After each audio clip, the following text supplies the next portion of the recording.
Saudara, topik firman Tuhan pada pagi hari yang indah ini yaitu pembaharuan hati.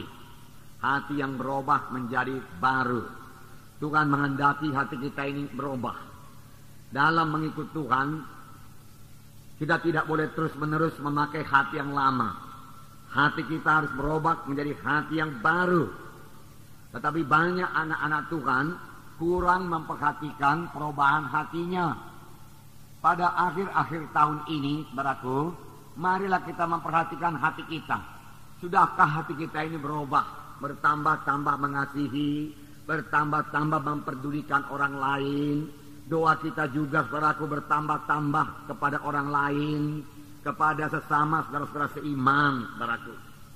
Sudahkah hati kita ini, saudaraku, bertambah-tambah sabar, saudaraku, bertambah-tambah murah hati, bertambah-tambah tidak cemburu, bertambah-tambah tidak mementingkan diri sendiri, dan tidak sombong, saudaraku, dan lain sebagainya, sebagai yang tertulis dalam buah roh itu, dalam Galatia 5, saudaraku. Saudara, dengan jujur nanti kita boleh mengaku kepada Tuhan, dan kita mau Roh Kudus yang membentuk kita dalam hal ini. Sepanjang kita sudah sadar, dan kita mau berubah, saya percaya Roh Kudus mau mengubahkan kita. Tetapi banyak anak-anak Tuhan, saudaraku, hanya mengejar karunia-karunia Roh Kudus. Sebab karunia-karunia Roh Kudus itu luar biasa. Karunia-karunia Roh Kudus itu, saudaraku, yang bisa membuat pelayanan kita terkenal, saudaraku. Dan orang mengenal kita sebagai hamba Tuhan, orang yang dipakai Tuhan, dan sebagainya, saudaraku. Jadi banyak anak-anak Tuhan berdoa buat karunia-karunia Roh Kudus, tetapi kurang berdoa buat hati Yesus. Kurang berdoa buat karakter-karakter Yesus supaya jadi dalam hidupnya. Firman Tuhan berkata dalam 1 Korintus 14 ayat 1, saya membacakan kepada saudara. 1 Korintus 14 ayat 1.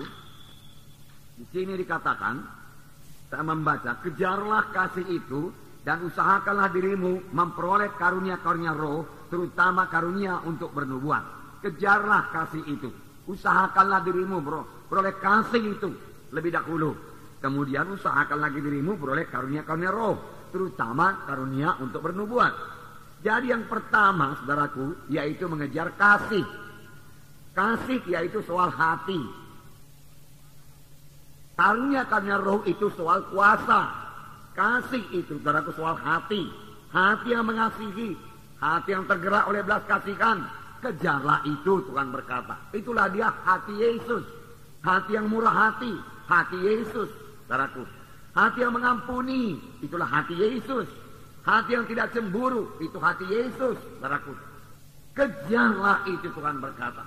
Tidak cukup kamu hanya mengejar karunia-karunia roh saja. Berdoa buat karunia-karunia roh. Urapi saya, Tuhan. Pakai saya luar biasa, Tuhan. Teguhkan pelayanan saya dengan kuasa dan tanda ajaib, Tuhan.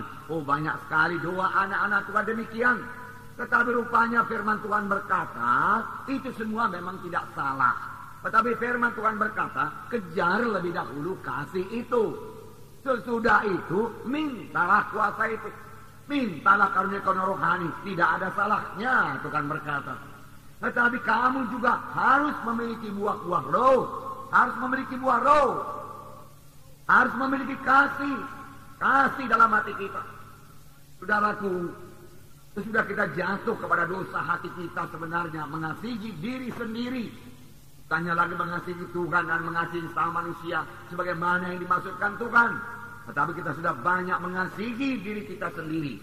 Oleh sebab itu kita perlu berdoa supaya Tuhan mengubahkan hati kita lebih dahulu. Menjadi hati yang baru.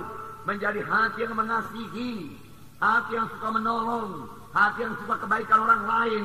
Hati yang tergerak oleh belas kasihan melihat jiwa-jiwa berdosa atau jiwa-jiwa keberatan. Bagaimana Tuhan melihat seorang yang sakit kusta, yang berdoa kepadanya, Tuhan, jikalau Engkau mau, Engkau sanggup menyembuhkan aku. Firman Tuhan mengatakan bahwasanya pertama-tama hati Yesus tergerak oleh belas kasihan.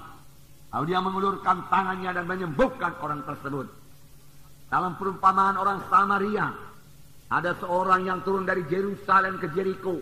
Dia dirampas oleh penyamun-penyamun, memukulnya, meninggalkannya hampir mati. Lalu lewatlah seorang imam, dia melihatnya, hatinya tidak tergerak oleh belas kasihan. Dia punya kedudukan dalam gereja. Dia dihormati dalam gereja, saudaraku.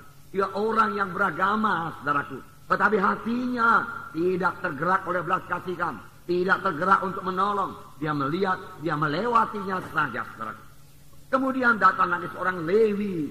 Yang juga orang beragama. Terkenal, saudaraku, memegang hukum Taurat, saudara. Tetapi hatinya masih hati yang lama. Dia lihat orang yang dirampas itu. Kemudian dia lewati. Dia berjalan lalu, saudaraku. Saudara, kemudian lewatlah seorang Samaria yang kelihatannya tidak sebagai orang yang beragama. Akan orang mengatakan itu orang kafir. Tetapi dia memiliki hati yang baru. Hati yang mengasihi. Ketika dia lihat orang yang dirampas itu, hatinya tergerak oleh belas kasihan. Hatinya tergerak oleh belas kasihan. Dan tidak sampai di situ saja.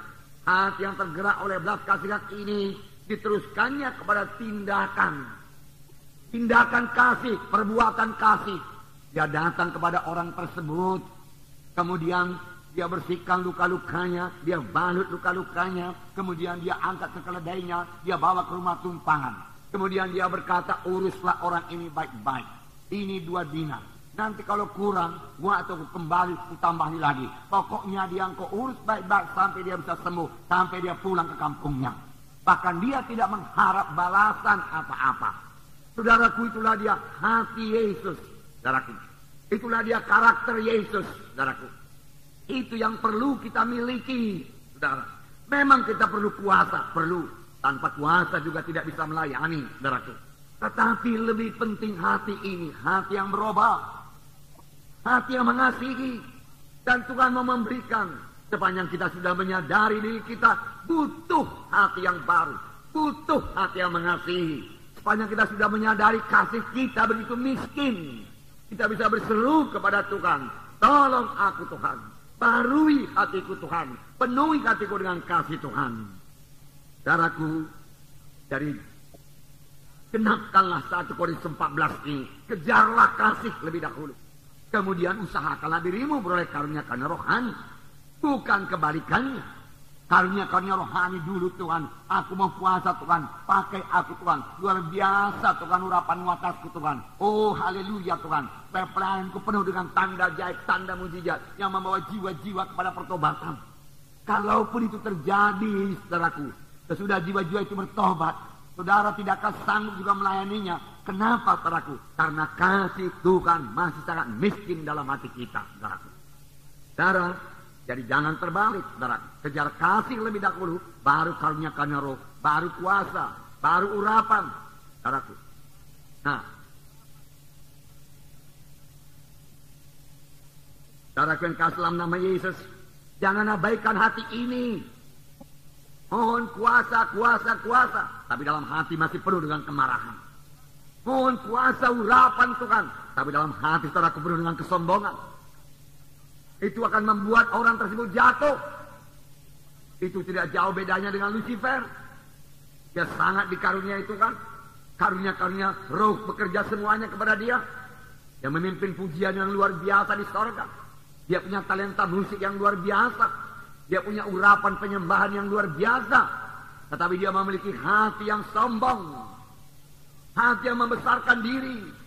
Dia mementingkan diri sendiri. Hatinya belum berubah. Dan tidak lama kemudian dia pun jatuh. Kita melihat hati kita. Sudahkah kita bebas dari kemarahan? Sudahkah kita bebas dari kepahitan hati? Sudahkah kita bebas daripada roh tidak mengampuni? Sudahkah hati kita bebas daripada roh-roh pertentangan, balas dendam, daripada segala kenajisan, saudaraku? Itulah yang perlu dibersihkan lebih dahulu. Dan seturut dengan firman Tuhan minggu yang lalu, kalau kita membersihkan dari dalam pinggan itu, maka bahagian luar pinggan itu juga akan bersih. Karena apa yang di dalam hati ini memanifestasikan dirinya keluar dalam tindakan, perbuatan, dan perkataan kita. Amin, saudara.